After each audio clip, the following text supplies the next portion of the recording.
اللہ کے رسول صلی اللہ علیہ وسلم نے اس حدیث میں پہلے یہ فرمایا کہ پاکیزگی اور طہارت یہ نصف ایمان ہے۔ اب نصف ایمان ہونے کا مطلب کیا ہے؟ تو حافظ صلاح الدین یوسف رحمہ اللہ نے لکھا کہ اجر اور ثواب کے اعتبار سے نصف یعنی آدھے ایمان کے برابر ہے۔ بعض علماء نے لکھا ہے کہ ایمان دو چیزوں کا نام ہے، ایک ہے تخلیہ اور دوسری چیز ہے تحلیہ۔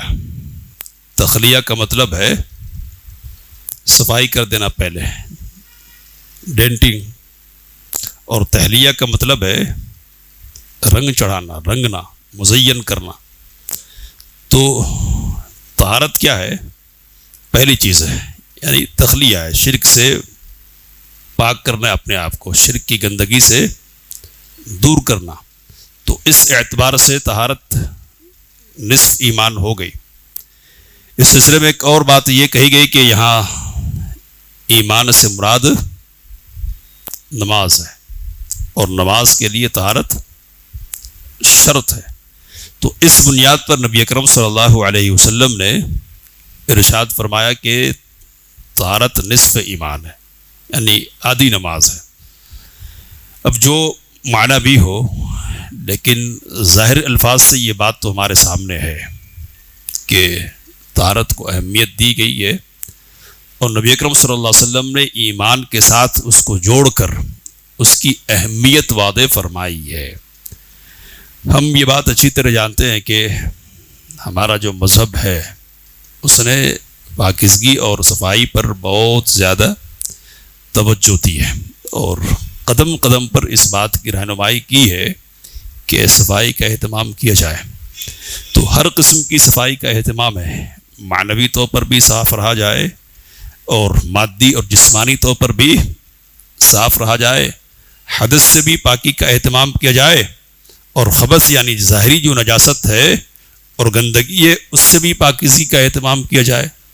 مسواک کو اہمیت دی گئی، اور نبی کریم صلی اللہ علیہ وسلم نے کہا کہ اگر مجھے یہ بات نہیں محسوس ہوتی کہ میری امت مشقت میں پڑ جاتی تو میں حکم دیتا کہ ہر نماز کے ساتھ یا ہر وضو کے ساتھ میری امت کے لوگ مسواک کریں۔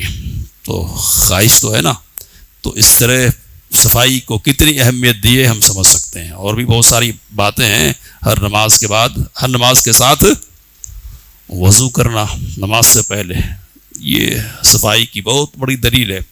تو صفائی کو بہت اہمیت دی ہے، ایک مسلمان ہونے کی حیثیت سے اس کا اہتمام ہم کو کرنا ہے۔ آگے نبی اکرم صلی اللہ علیہ وسلم نے فرمایا کہ الحمدللہ میزان کو بھر دینے والا کلمہ ہے۔ تو ثواب اور اجر کے اعتبار سے اس قدر یہ وزنی ہے، اور اس قدر کثرت ثواب والا کلمہ ہے کہ میزان میں جب کلمات تولے جائیں گے تو اس کا وزن اتنا ہوگا کہ یہ میزان کو کیا کر دے گا؟ بھر دے گا۔ تو الحمدللہ کا مطلب کیا ہے؟ تو الحمدللہ کا مطلب ہے کہ اللہ تعالیٰ کے لیے ہر قسم کی صفات حمیدہ کا اعتراف کیا جائے، اور اس بات کا اعلان کیا جائے کہ ساری خوبیاں اور ساری اچھائیاں ذاتی اعتبار سے اور صفاتی اعتبار سے اور افعال کے اعتبار سے اللہ تعالیٰ کے لیے ہی ثابت ہیں۔ تو حمد کہتے ہیں خوبیوں کے بیان کو، کہا کہ جو اللہ کی حمد بیان کرے، اس کی خوبیاں بیان کرے، اس کے لیے یہ بشارت ہے کہ اس کا یہ عمل اس کے لیے کثرت اجر و ثواب میں اس قدر ہوگا کہ قیامت کے دن میزان کو بھاری اور بھر دینے کا باعث بنے گا۔ آگے نبی اکرم صلی اللہ علیہ وسلم نے کہا سبحان اللہ والحمدللہ، سبحان اللہ اور الحمدللہ دونوں میں اتنا وزن ہے اور ثواب کی اس قدر کثرت ہے کہ آسمان اور زمین کے درمیان کی جو فضا ہے نا، اس کو بھر دینے کی صلاحیت اس میں ہے۔ تو الحمدللہ کا معنی ہم نے سمجھا۔ سبحان اللہ کا معنی کیا ہے؟ تو سبحان اللہ کا مطلب یہ کہ نقائص، عیوب اور عیب کی جتنی چیزیں اور جتنی شکلیں بھی ہو سکتی ہے، چھوٹی اور بڑی، دکھنے والی اور نہیں دکھنے والی، ساری شکلوں سے اللہ تعالیٰ کی ذات محبوب ہے۔ تو الحمدللہ خوبیوں کے اعتراف کا نام ہے، اور سبحان اللہ اس بات کا اعلان ہے کہ اللہ ہر قسم کی کمی اور کوتاہی سے، عیب اور برائی سے محفوظ اور پاک ہے۔ تو کہا کہ جو یہ کلمات کہے وہ ثواب اتنا بٹور لیتا ہے کہ گویا کہ اس نے آسمان اور زمین کے درمیان کے حصے کو کیا کر دیا، بھر دیا۔ تو چھوٹے اور معمولی کلمہ ہے لیکن بڑے وزنی ہے اور بہت زیادہ ثواب دینے والے ہیں۔ اہتمام کرنا چاہیے۔ سنانے اور بتانے کا مقصد تو یہی ہے، صرف یہ نہیں کہ سن کر خوش ہوا جائے، مطلب یہ ہے کہ ان کلمات کو کہنے کا اہتمام تمہیں کرنا چاہیے۔ آگے نبی اکرم صلی اللہ علیہ وسلم نے کہا والصلاۃ نور، صلاۃ نور ہے۔ تو دنیا میں یہ اس طور پر نور ہے کہ نماز کی ادائیگی کرنے والا بابصیرت ہو جاتا ہے، صحیح اور غلط کے درمیان تمیز کی صلاحیت اس کے اندر پیدا ہو جاتی ہے، اور نماز اس کو برائیوں سے روک دینے کا ذریعہ بنتی ہے۔ ان الصلاۃ تنہی عن الفحشاء والمنکر۔ ایک آدمی اگر برائی کرنے والا ہے اور نماز کا اہتمام کرتا ہے تو عین ممکن ہے، اس بات کی امید کی جا سکتی ہے کہ اس کی نماز اس کو برائی سے روک دے۔ نبی اکرم صلی اللہ علیہ وسلم سے شکایت کی گئی کہ فلاں شخص ہے جو نمازوں کا اہتمام کرتا ہے، رات میں دن ہوتا ہے تو چوری کرنے لگ جاتا ہے۔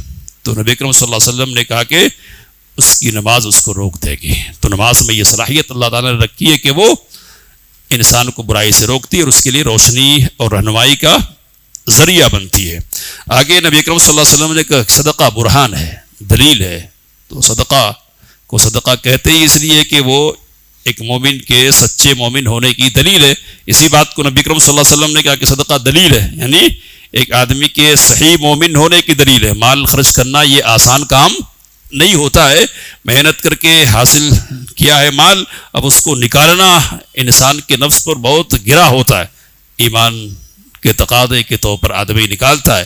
تو یہ جو نکالنا ہے نا، یہ اس بات کی دلیل ہے کہ سینے میں ایمان ہے، واقعی ایمان ہے، اور یہ نکالنا اس بات کی دلیل ہے کہ جو نکال رہا ہے وہ کیا ہے، سچا مومن ہے، اس کے اندر واقعی ایمان موجود ہے۔ آگے نبی اکرم صلی اللہ علیہ وسلم نے کہا والصبر ضیاء، اور صبر جو ہے نا یہ روشنی ہے، روشنی۔ تو اصل تو یہی ٹکڑا ہے ایک کہ جس کے لیے امام نووی رحمۃ اللہ علیہ نے یہاں اس روایت کو نقل کیا ہے۔ صبر سے متعلق آیات کل ہمارے سامنے آئی ہے اور ہم سمجھ سکتے کہ صبر کی انسانی زندگی میں کتنی قیمت ہے اور یہ بھی کہ کتنی ضرورت ہے۔ تو قدم قدم پر اس کی ضرورت ہوتی ہے، اور جس کے اندر صبر کی صلاحیت پیدا ہو گئی تو گویا کہ زندگی اس کی آسان ہو گئی اور دین پر قائم رہنا اس کے لیے آسان تر ہو گیا صبر کی بنیاد پر۔ صبر کس کو کہتے ہیں؟ تو کل یہ بات آپ کو بتائی گئی کہ اطاعت پر اپنے آپ کو جمع دینا یہ صبر ہے، معصیت سے رک جانا، روک لینا اپنے آپ کو، یہ صبر ہے۔ اور اللہ تعالیٰ کی طرف سے جس قسم کے بھی حالات پیش آئے، جو بھی آزمائش اور مصیبت پیش آ جائے، شکوہ اور شکایت زبان پر نہیں لاتے ہوئے اپنی رضامندی کا اظہار اس کے حوالے سے کرنا، یہ صبر ہے۔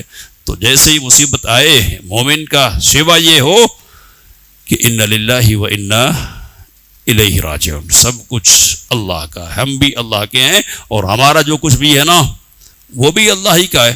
تو ہم کو بھی لے لے، اللہ لے سکتا ہے، اور ہماری جو چیزیں وہ بھی لے سکتا ہے ہم سے، اگر لے تو زبان پر شکایت ہماری نہیں آئے گی۔ اسی کا نام کیا ہے؟ صبر ہے۔ اور آگے بات آئے گی کہ صبر کس کو کہتے ہیں، کہ پہلے تو چیخ لیے، چلا لیے اور شکایت کر لی اور پھر کہا کہ نہیں صبر ہی کرنا پڑے گا، تو صبر کرنا اس کو نہیں کہتے۔ صبر کیا ہے کہ جیسے ہی مصیبت پہنچے فوری طور پر معاملہ کس کے حوالے کر دیا جائے؟ اللہ کے حوالے، کہ نہیں اللہ کا ہے، اللہ نے جو چاہا کیا ہے۔ اب ایک بات یہ کہنے کی ہے، یہاں علماء نے لکھا ہے کہ آدمی پریشانی میں ہوتا ہے اور پریشانی کی حالت کا اظہار شکوے کے طور پر نہیں، بلکہ اپنی وہ جو خاص حالت ہے اس کے اظہار کے لیے، اس کو بتانے کے لیے کرتا ہے، تو یہ صبر کے خلاف نہیں ہے۔ تو اس کی مثال کے طور پر سیدنا ایوب علیہ الصلوۃ والسلام کی بات نقل کی علماء نے اور کہا کہ انہوں نے کہا رب انی مسنی الضر، میرے پروردگار مجھے تو تکلیف پہنچ گئی ہے۔ تو تکلیف پہنچی ہے یہ کہا جا رہا، تو یہ کس لیے ہے؟ تو رب کے سامنے اپنا دکھڑا رکھنے کے لیے، اور چونکہ دکھڑا دور کرنے والا وہ ہے اس لیے ہے، شکایت کے طور پر نہیں ہے۔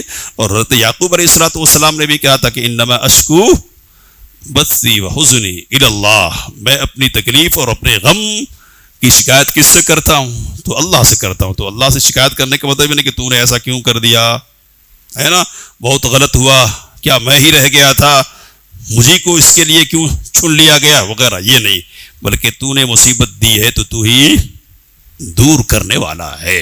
تو ایسا کہنے میں اور کرنے میں کوئی حرج نہیں ہے۔ آگے نبی اکرم صلی اللہ علیہ وسلم نے کہ یہ جو قرآن ہے نا، یا تو تمہارے حق میں حجت ہے، تمہارے لیے دلیل بنے گا، یا تمہارے خلاف دلیل بنے گا۔ پڑھو گے، پڑھ کر اس کے مطابق عمل کرو گے تو تمہارے حق میں یہ دلیل بنے گا۔ اور نبی اکرم صلی اللہ علیہ وسلم نے کہا کہ قرآن مجید قیامت کے دن شفاعت کرے گا، اور قبر میں بھی عذاب سے چھٹکارا اور نجات کا ذریعہ بننے والا ہے قرآن۔ یہ بات نبی اکرم صلی اللہ علیہ وسلم نے ارشاد فرمائی۔ اور اگر نہیں پڑھو گے تو اللہ قرآن کو تمہارے خلاف دلیل اور حجت بنا دے گا، اور قرآن شکایت کرے گا کیا کہ لوگوں نے مجھے چھوڑ دیا تھا، اور شکایت نبی اکرم صلی اللہ علیہ وسلم کی زبانی ہوگی کہ میری قوم نے اس قرآن کو کیا کر دیا تھا، اسے پوچھ ڈال دیا تھا، اور اس لائق سمجھا ہی رہا تھا کہ اس کو چھوا جائے۔ تو امت کی اکثریت کا معاملہ تو ایسا ہی ہے۔ تو حجت لک بنانا ہے یا حجت علیک بنانا ہے، اس پر غور کرنا چاہیے۔ اگر لک بننا ہے تو پڑھنا پڑے گا، اور پڑھنے کے ساتھ ساتھ کیا ہے، سمجھنا پڑے گا، اور سمجھنے کے ساتھ ساتھ کیا ہے، اس کے مطابق عمل کرنا پڑے گا۔